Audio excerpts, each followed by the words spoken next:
রাঙামাটিতে জেলা পরিষদে কোটা বৈষম্যের অভিযোগে ৩-৬ ঘণ্টার হরতাল চলছে। আপনারা দেখছেন সমাজের চিত্র টিভি সংবাদ। রাঙামাটি থেকে আলমগীর মানিকের ভিডিও চিত্রে দেখুন বিস্তারিত। রাঙামাটি পার্বত্য জেলা পরিষদের নিয়োগ প্রক্রিয়ায় কোটা বৈষম্য ও অনিয়মের অভিযোগ তুলে ৩৬ ঘণ্টার হরতাল পালন করছে বেশ কয়েকটি সংগঠন। বৃহস্পতিবার সকাল ৬টা থেকে শুরু হওয়া হরতাল চলবে শুক্রবার সন্ধ্যা পর্যন্ত। কোটাবিরোধী ঐক্যজোট, সাধারণ শিক্ষার্থী ও সচেতন নাগরিক বৃন্দ এই ৩ সংগঠনের নেতারা বুধবার বেলা ৩টায় কর্মসূচি ঘোষণা করেন। জেলার বিভিন্ন উপজেলায়ও হরতালকারীরা তাদের পিকেটিং অব্যাহত রাখায় যানবাহন চলাচল বন্ধ রয়েছে। সকাল থেকে রাঙামাটির রাজপথে পিকেটারদের সরব উপস্থিতি থাকলেও বড় ধরনের কোনো সংঘর্ষের ঘটনার খবর পাওয়া যায়নি। জানা গেছে, সরকারি প্রাথমিক বিদ্যালয়ের সহকারী শিক্ষক নিয়োগের লিখিত পরীক্ষা আগামীকাল অনুষ্ঠিত হওয়ার কথা। পরীক্ষাটি স্থগিতসহ ক্ষুদ্র জাতিগোষ্ঠী কোটা বাতিলের দাবিতে হরতাল আহ্বান করেছে সংগঠনগুলো। শহরের কলেজ গেট, ভেদভেদি, তবলছড়ি, দোয়েল চত্বর, বনরূপা ও জেলা প্রশাসকের কার্যালয় এলাকায় পিকেটিং করতে দেখা যায় হরতাল সমর্থনকারীদের।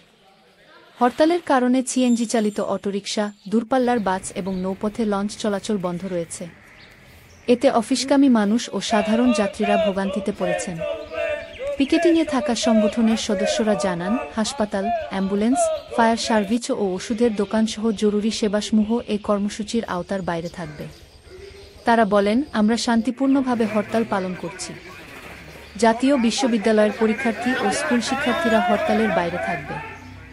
রাঙামাটি লঞ্চ মালিক সমিতির সদস্য নাজিম উদ্দিন জানান, হরতালের কারণে নৌপথে লঞ্চ চলাচল সম্পূর্ণ বন্ধ রয়েছে। পরিস্থিতি স্বাভাবিক হলে পুনরায় লঞ্চ চলাচল শুরু হবে।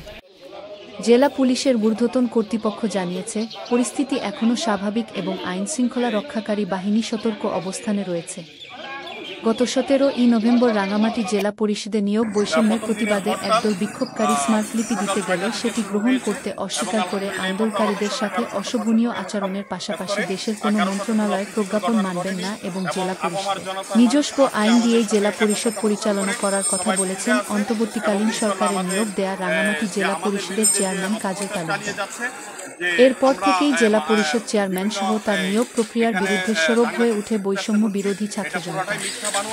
জানা গেছে, পার্বত্য চট্টগ্রামের সরকারের 28টি বিভাগের প্রশাসনিক কার্যক্রম জেলা পরিষদের মাধ্যমে পরিচালিত হয়, যার মধ্যে প্রাথমিক শিক্ষা বিভাগও রয়েছে।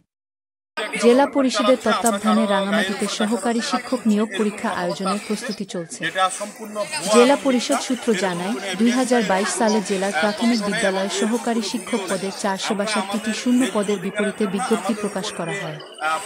চলতি বছরের 27 আগস্ট দ্বিতীয় দফায় আবারও বিজ্ঞপ্তি দেওয়া হয়। 2 দফায় মোট প্রায় 60,000 চাকরিপ্রত্যাশী এসব পদের জন্য আবেদন করেছেন। সমাজের চিত্র টিভি সংবাদের সাথে থাকার জন্য ধন্যবাদ। সবার আগে আপনার এলাকার সংবাদ পেতে আমাদের চ্যানেলটিকে সাবস্ক্রাইব, লাইক, ফলো দিয়ে সাথে থাকুন। পরবর্তী সংবাদ শোনার আমন্ত্রণ রহিল।